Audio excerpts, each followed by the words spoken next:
Shalom amigos, ¿qué tal? ¿Cómo están? Estamos una vez más con esto del judaísmo para no judíos y esta vez estamos con la parashá número 15.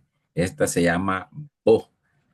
Soy Rudy Zelaya por Asociación Shalom El Salvador y como siempre con nosotros nuestro invitado especial, el rabino Juan Pablo Sandón. ¿Qué tal, rabino? ¿Cómo está? Bienvenido.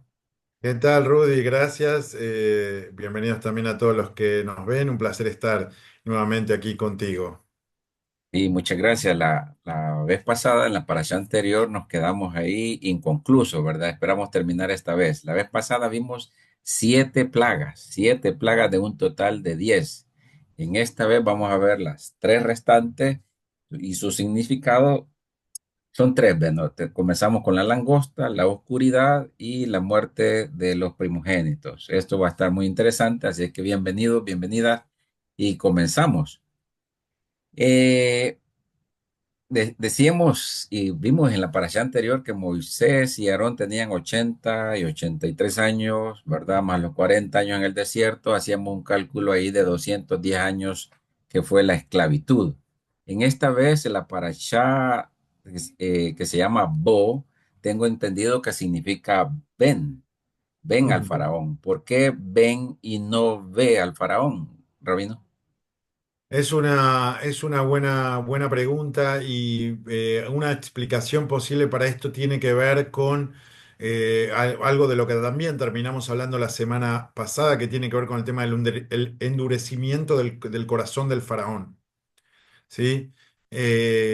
No nos olvidemos que después de la sexta plaga en realidad, comienza Dios a decir que Él le está endureciendo el corazón al faraón, que es diferente a lo que pasa desde el comienzo, que el faraón endurece su propio corazón.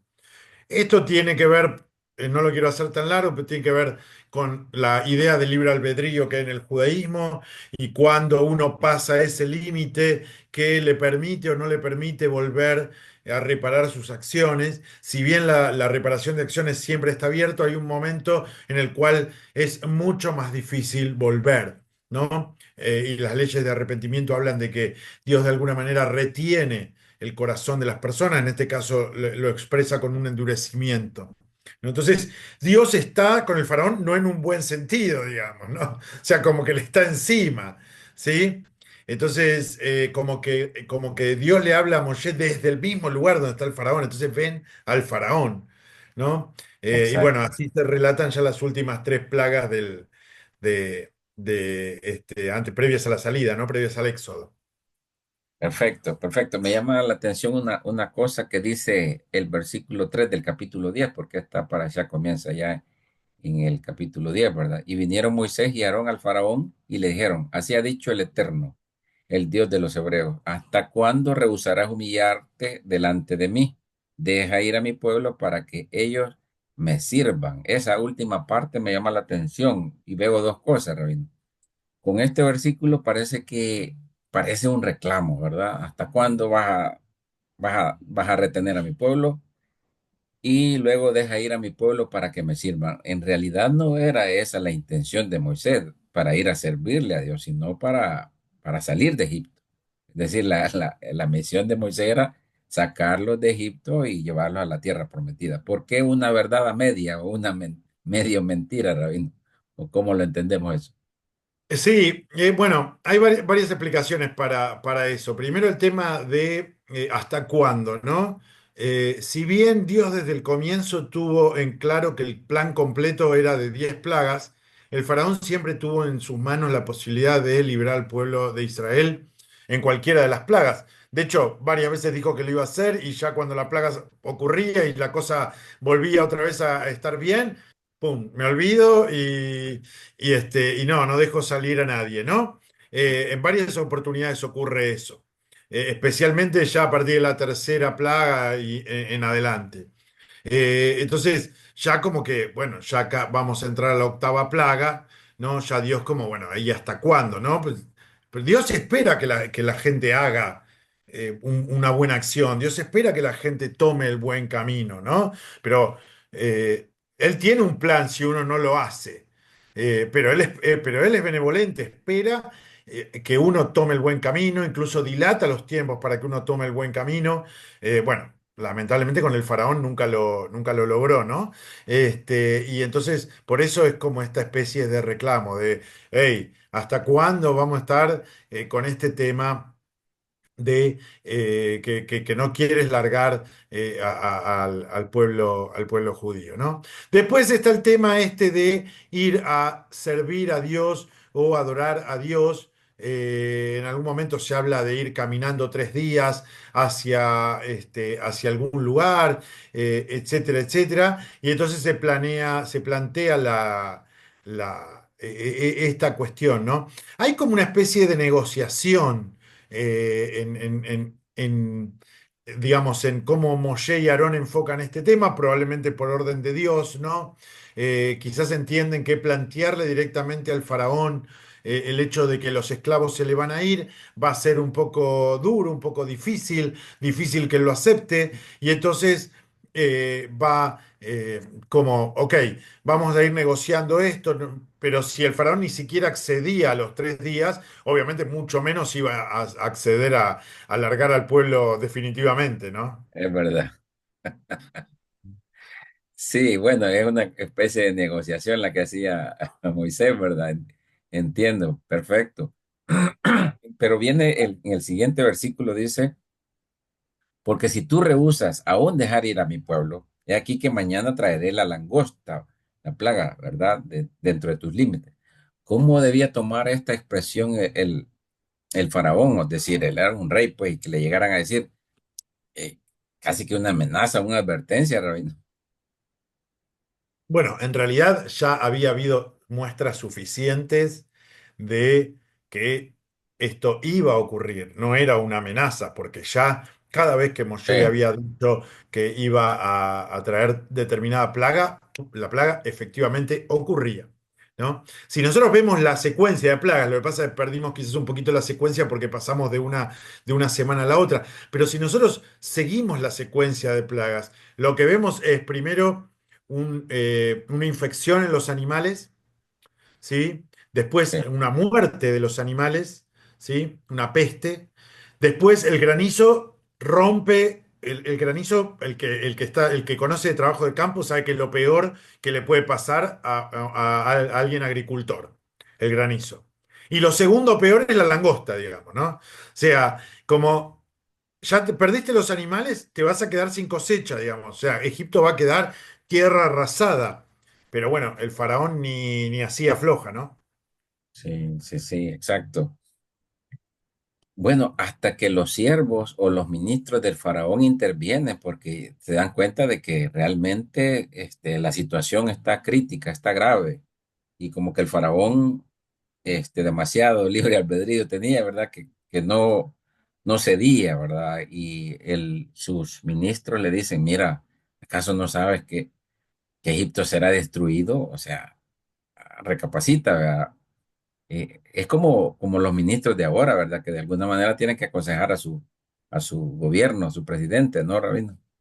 Es que de hecho ellos eran los consejeros, los magos. Esto ya se ve desde el comienzo, porque cuando Moshe y Aarón van a hablar por primera vez con el faraón y él llama a estos magos, Sí, hechiceros, que eran sus consejeros, ahí se da el primer episodio que es el de la vara que se convierte en serpiente. sí, Eh, eh, pero ya en la para allá de la semana pasada, cuando ocurre lo de la sangre, la primera plaga, los magos logran más o menos replicar el asunto. Lo sí, mismo ocurre con las ranas. Pero ya cuando se da la plaga de los piojos, hasta los propios magos del faraón le dicen, esto no es algo que se puede hacer con hechicería, con magia, esto es la mano de Dios. Esto los faraones ya lo vienen expresando de la tercera plaga, los consejeros del faraón. Lo que pasa que, bueno, el hombre estaba cerrado y no había caso. sí, exacto.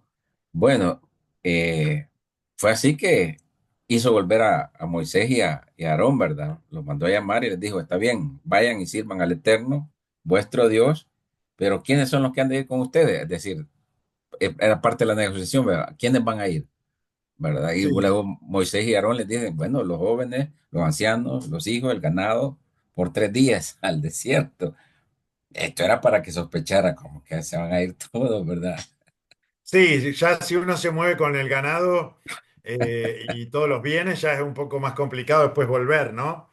Sí, es Exacto, cierto. Bueno, lo que pasa que yo creo que si la negociación, si el faraón hubiera sido más flexible desde el comienzo y la negociación se hubiera dado de otra manera, lo que pasa que Moshe intuye que no tiene ya mucho tiempo de negociación, porque toda negociación que uno atrasa después se hace más difícil, porque las condiciones se tienen que imponer rápidamente, ¿no? Entonces, quizás si el faraón hubiera empezado en la primera plaga, bueno, nos vamos los adultos y después quizás en otro momento nos vamos con las mujeres y en otro momento nos vamos con los niños y como que la cosa va como subiendo, ¿no? Pero acá, bueno. No hubo caso, entonces Moshe como de que de alguna forma tiene que plantear todo junto. Claro, el faraón dice, no, esta gente se va a ir, no los veo más. Bueno, efectivamente iba a ser así, pero ya no había mucho tiempo de negociación, ¿no? Ya estamos pasando la octava plaga. exactamente. Entonces, a raíz de que se vuelve a endurecer su corazón, viene la plaga de langosta. Y dice el versículo 13: y extendió Moisés su vara sobre la tierra de Egipto, y el Eterno dirigió un viento del oriente hacia el país todo aquel día y toda la noche. Y cuando llegó la mañana, el viento del oriente transportó la langosta, Rabino. Esta, más adelante vemos también cuando Moisés levanta su vara y extiende su mano, y un viento oriental también separa el mar Rojo, el mar de Juncos, ¿no? Hay algo aquí, Rabino, para que tenga en particularidad el viento del oriente y que venga al siguiente día, o hay que tomarlo así. Bueno, no nos olvidemos que el viento, que geográficamente al oriente de Egipto está la tierra de Israel, ¿no? Que es Sí, donde de alguna manera Dios le había prometido a Abraham y a su descendencia darle esa tierra al pueblo. Es la misma tierra a la que Dios le dice a Moshe que tiene que llevar a la gente. ¿No? De alguna manera ahí está la presencia divina que se apoya o se conjuga con el pueblo de Israel, ¿no? Y de alguna manera ahí viene también, es como una forma de demostración de que así como viene este viento de allá para acá, de ahí mi pueblo va a ir de acá para allá, ¿no? De alguna manera le da un poco el contexto, el tema de que vengan las cosas desde Oriente. exacto, perfecto. Bueno, después de eso y volvemos a ver la misma situación que endurece el corazón, no los deja ir y luego le pide otra vez Dios a Moisés y a Aarón que vuelvan, ¿verdad? Y luego viene la siguiente plaga, Rabino, la de la oscuridad. Y dijo el Eterno a Moisés: extiende tu mano hacia el cielo y que haya oscuridad sobre la tierra de Egipto, y oscuridad palpable. ¿Qué significa esto de palpable? Que la podían sentir, Rabino, que qué tan oscuro era. Porque también Sí, dice que fue por 3 días y no se veían los unos a los otros. sí, mira, no nos olvidemos de esta idea de que las plagas van increyendo eh, su potencia, su gravedad, por decirlo de alguna manera, no su potencia, su gravedad, ¿no? Cada plaga es peor, ¿no? Sí, Que la anterior. Y uno podría decir, bueno, la oscuridad quizás no es tan grave como las bestias feroces, ¿no? Quizás no es tan grave como puede ser, por ejemplo, la langosta, ¿no? Que te destruye el ganado.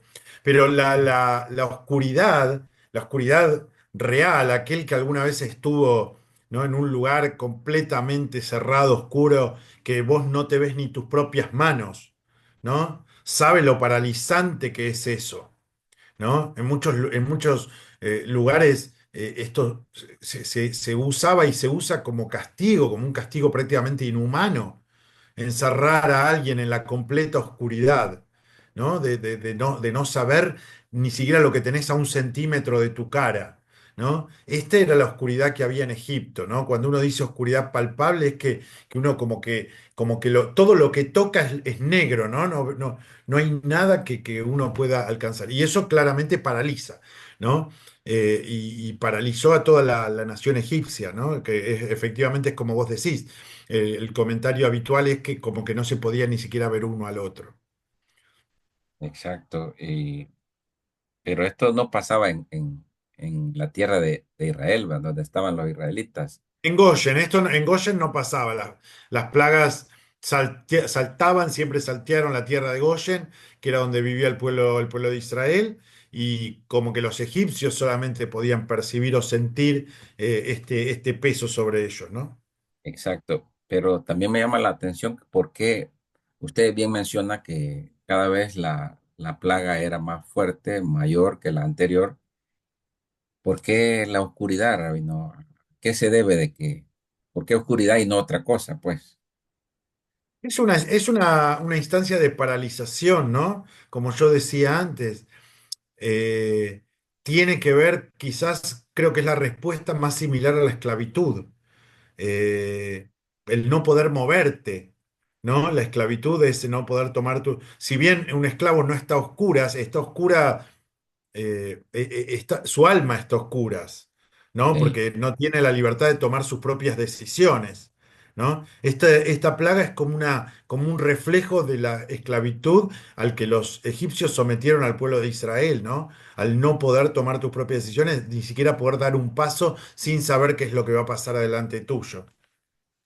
sí, exacto, muy bien. Entonces, después finalmente con esta plaga de la oscuridad, realmente sí lo impactó al faraón y les dice, lo mandó a llamar, ¿verdad? También a Moisés y a faraón y les dice, vayan pues, y servir al eterno Adonai, queden solamente vuestro ganado menor y vuestro ganado mayor.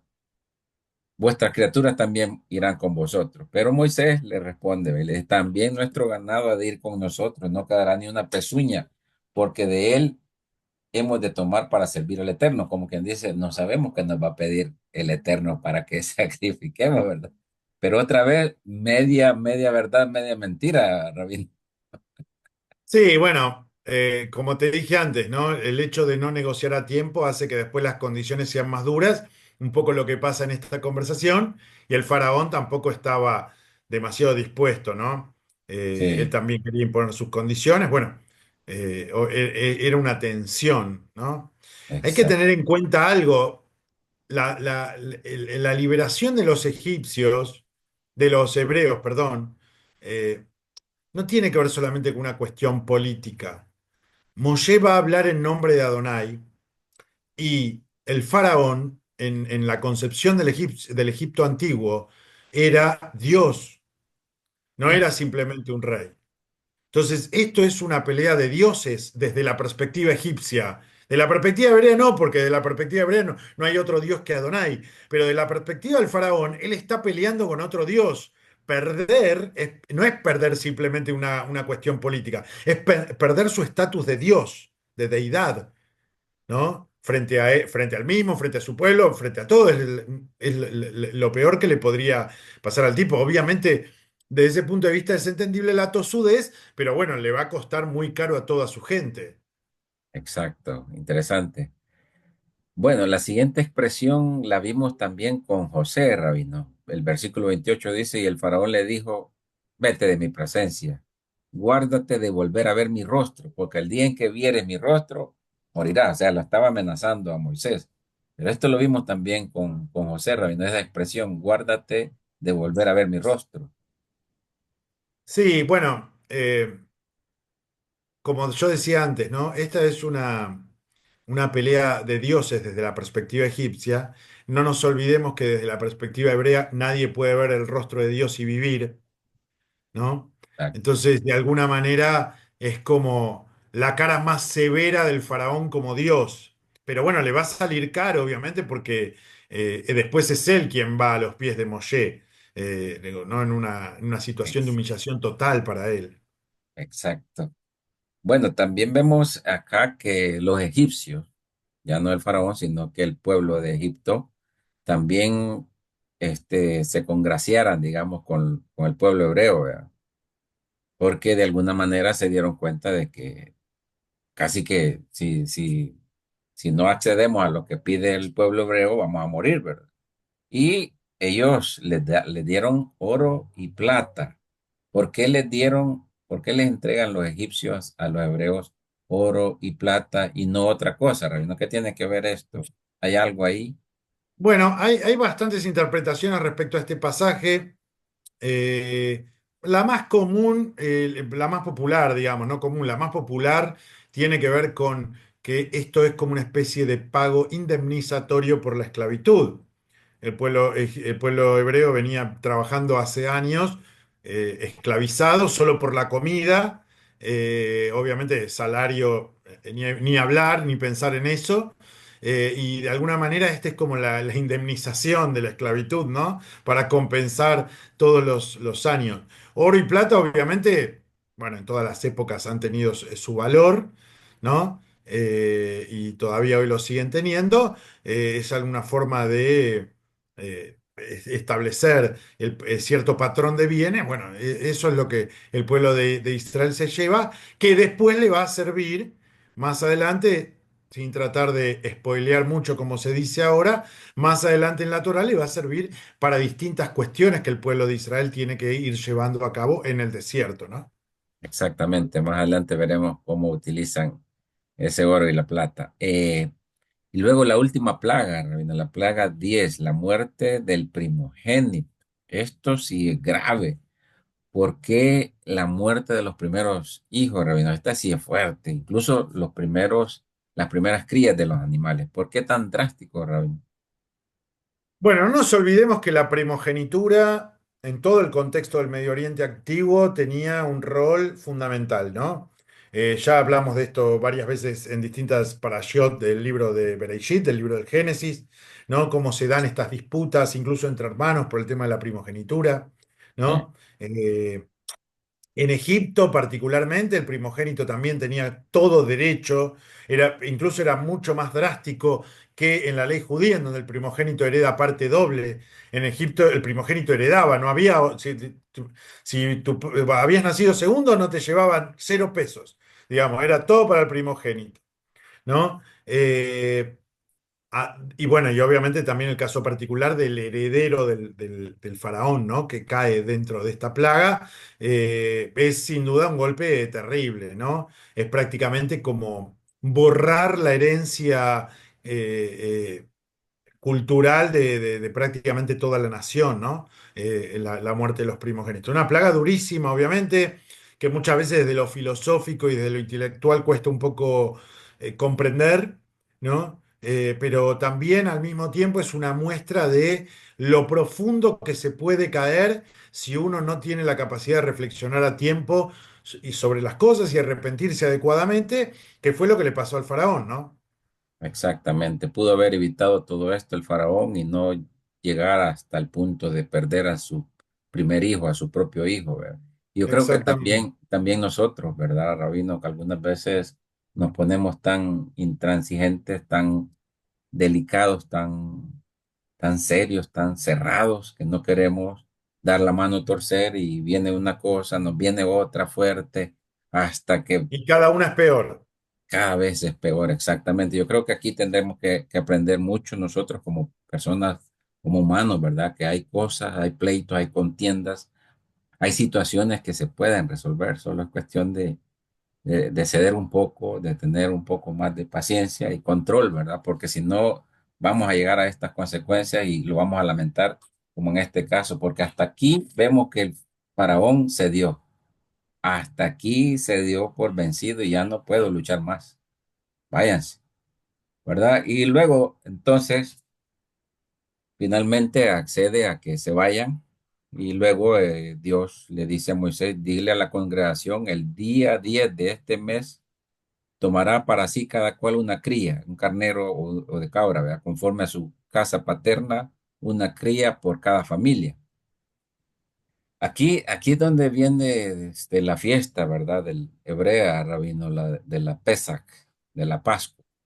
Desde aquí comienza todo esto, Rabino, cuando le dice van a tomar un macho cabrillo y lo van a degollar el día 14, tomarán la sangre y la pondrán en el dintel de las casas, ¿verdad?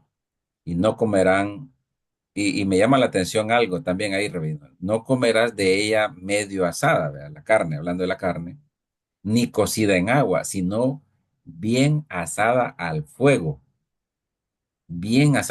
la carne, Rabino. Sí, Explíquenos un poco esto de la Pesach y esto de la bien hay asada la varias, carne. hay varias cosas aquí. Hay varias cosas aquí porque aquí empiezan a aparecer las mitzvot, los mandatos bíblicos para el pueblo de Israel. Ya habíamos mencionado que había tres mandatos bíblicos en el libro en todo el libro de Génesis, de Bereshit, tres únicamente, pero incluso son tres que se pueden tomar de otros lugares de la Torá.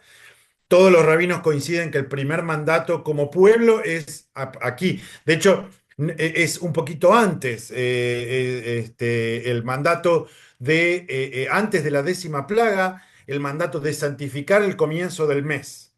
Esa es la primera mitzvah, comenzando el capítulo 12 del libro de Éxodo, que recibe el pueblo de Israel. Porque si vos no podés marcar el principio de mes, no podés marcar cuando caen las fiestas en el mes. Acordémonos que estamos hablando de una época sin calendario, ¿no? Entonces, Sí, bueno, Dios le enseña a Moshe cómo marcar el comienzo del mes en el calendario hebreo, que es viendo la luna nueva. O no viendo la luna nueva, porque justamente la luna nueva es cuando la luna no se ve, ¿no? Esa es la primera mitzvah. Y después tenemos la cuestión de el cabrito, el asado y la festividad. Eh, Hay como varias cosas que confluyen todas para lo que nosotros conocemos hoy como Pesaj, ¿sí? El cabrito tiene que ver con el paso del tiempo, después se va a convertir en el sacrificio de Pesaj que se hacía en el templo, ¿sí? Tiene que ver con el tema de cocinarlo completamente en forma asada, pero no solamente cocinarlo, comérselo. Y había que comérselo todo, no podías dejar. ¿Y cuál es el sentido de no poder dejar? Ninguna familia en el mundo se come un animal entero. Es imposible. O sea, por más numerosa que sea la familia, un animal entero, o sea, se necesita decenas de personas para comerlo, ¿no? Entonces, lo que Dios está marcando con este mandamiento, de esta sacrificio, celebración, ¿sí?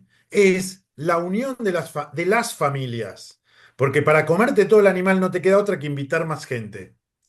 Y eso es lo que pasa hoy en nuestro ser de Pesaj, nuestra cena pascual, como se suele traducir. Se trata de eso, la gente se invita, comparte el momento. Y así es más fácil cumplir con el mandato de contarle a tus hijos, que es otro de los grandes mandamientos que sacamos de esta parte.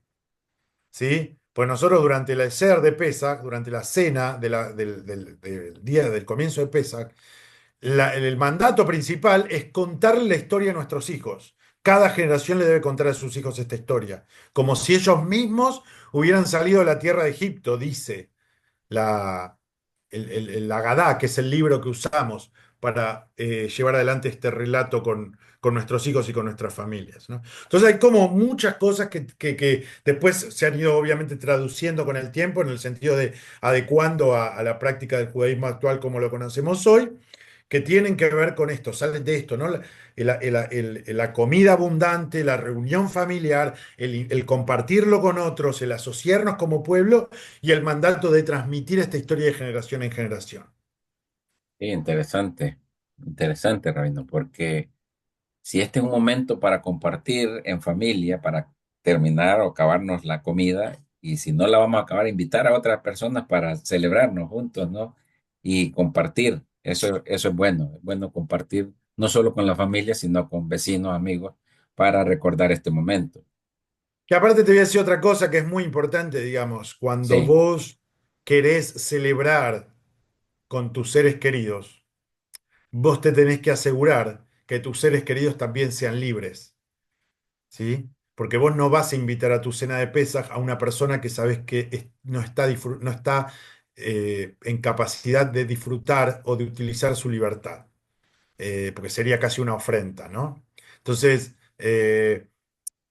eso también te pone a vos en un lugar de responsabilidad familiar, social, comunitaria, de asegurarte que todos los que están a tu alrededor también se sientan y puedan gozar de la libertad, ¿no? Porque justamente por eso es un momento compartido. La verdad que tiene tantas simbologías pesas como Fiesta de la Libertad. Para nosotros obviamente es el momento constitutivo como pueblo, una de nuestras festividades más importantes.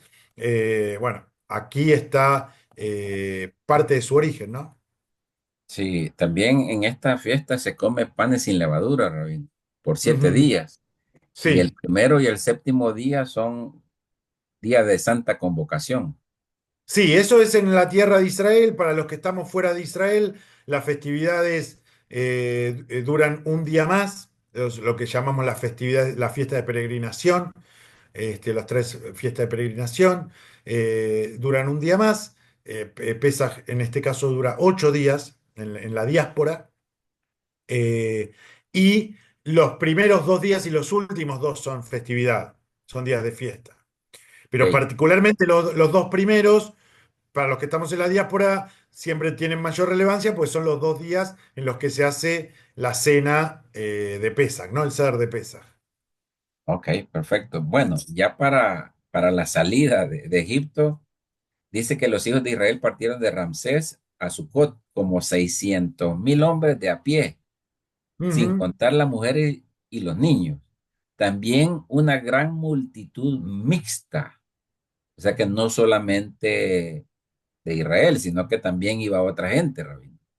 Más el ganado menor y mayor, muchísimo ganado. Entonces estamos hablando de más de 2,5 millones aproximadamente, o un poco más, Rabino, de las personas que salieron. Sí, ese es más o menos el cálculo que se hace, calculando mujeres, ancianos, niños, ¿no? No nos olvidemos que la Torá cuando habla de hombres en general siempre habla de personas capacitadas para ir a la guerra. Eh, Esto era adultos, hombres adultos entre 20 y 60 años. Entonces, bueno, hay que calcular todos los que quedan fuera de esa denominación, ¿no? Mujeres, niños, ancianos. 2,5 millones de personas, una cantidad enorme de gente. para Y ese sí, tiempo, ¿cómo, cómo? para ese Sí, tiempo era demasiado. un montón de gente. Hoy también, pero para ese tiempo más Sí, todavía. Mucha gente. Y sí, como vos decís, una serie de personas extras, grupos extras sociales, ¿sí? Que también sentían la opresión del pueblo egipcio y que deciden aprovechar y salir todos a la libertad. Hay muchas interpretaciones rabínicas respecto a esto. Algunos ven con buenos ojos a estos grupos de personas, otros comentaristas son un poco reticentes con este grupo de gente. Hay de todo, como siempre, dentro de la tradición judía. Eh, y bueno, obviamente siempre me quedo con la idea de que es un grupo de gente que se ha sumado al pueblo de Israel, que hay muchísimos midrashim, relatos rabínicos respecto a la conversión de estas personas y la fidelidad que mantuvieron al pueblo de Israel y que dejaron su descendencia, bueno, después ya obviamente en el pueblo judío formando parte formal del pueblo, ¿no? Y bueno, y eso, no nos olvidemos que cuando una persona se convierte al judaísmo, su estatus es completamente similar al de una persona que nació judía, entonces todas estas personas pasan a formar parte integral del pueblo de Israel. exactamente. Y eso es lo que dice, ¿verdad? Aunque al principio le dijo, ningún extranjero va a comer de esta cena, ¿verdad? A menos que si es un prosélito y se convierte, si circuncide, pues puede participar de la cena, ¿verdad? Ahí establece como los requisitos mínimos para poder participar, ¿verdad?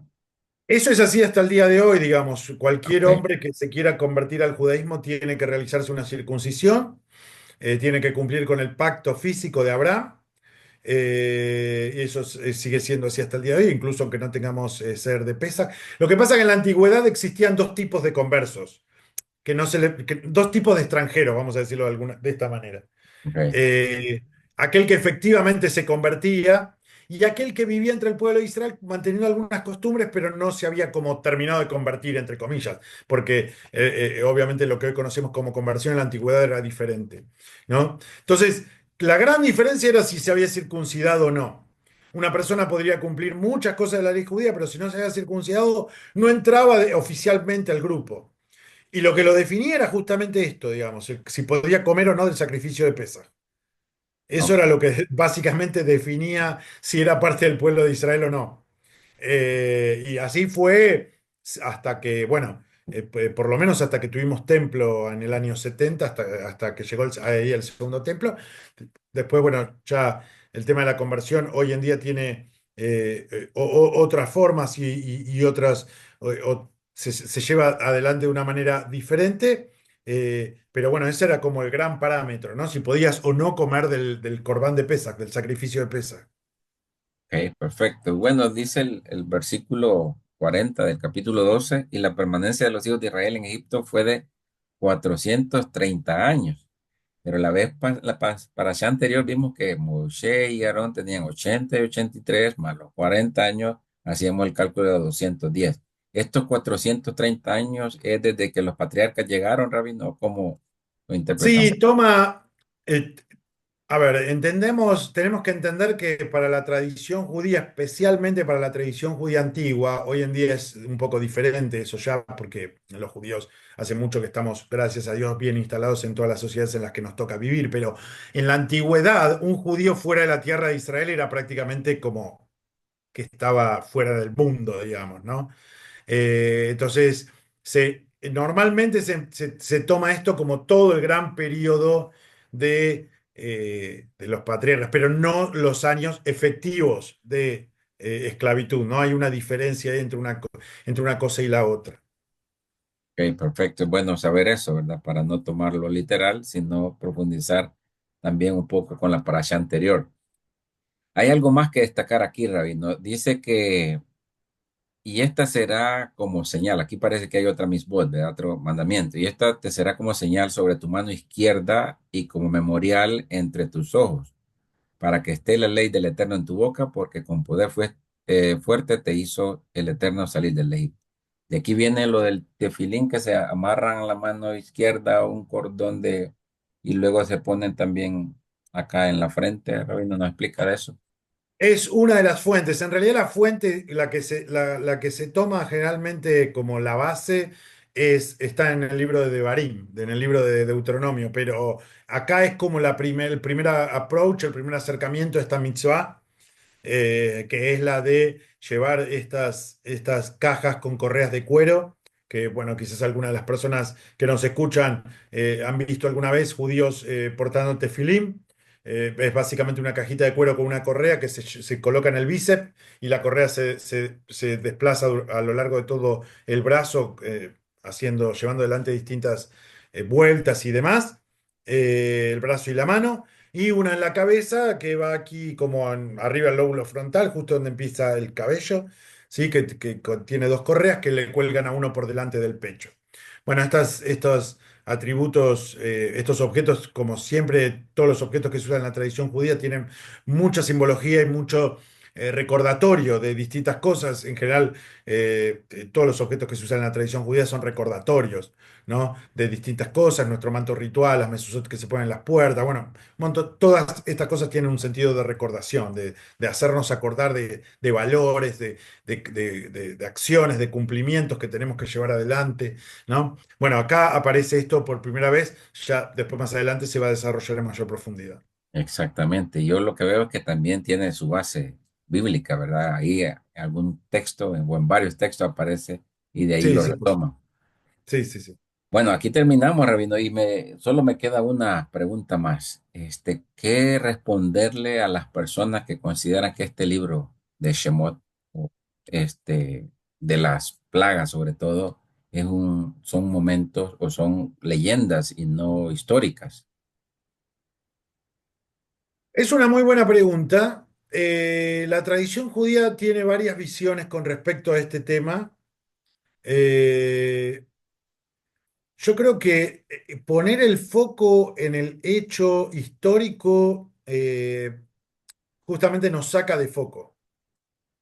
Eh, Porque la Torá como libro, por lo menos para lo que es el mundo judío en general, no viene a cumplir el rol de un libro de historia, viene a cumplir el rol de enseñanza. La Torá comparte con la palabra oraá, que es justamente enseñanza, ¿no?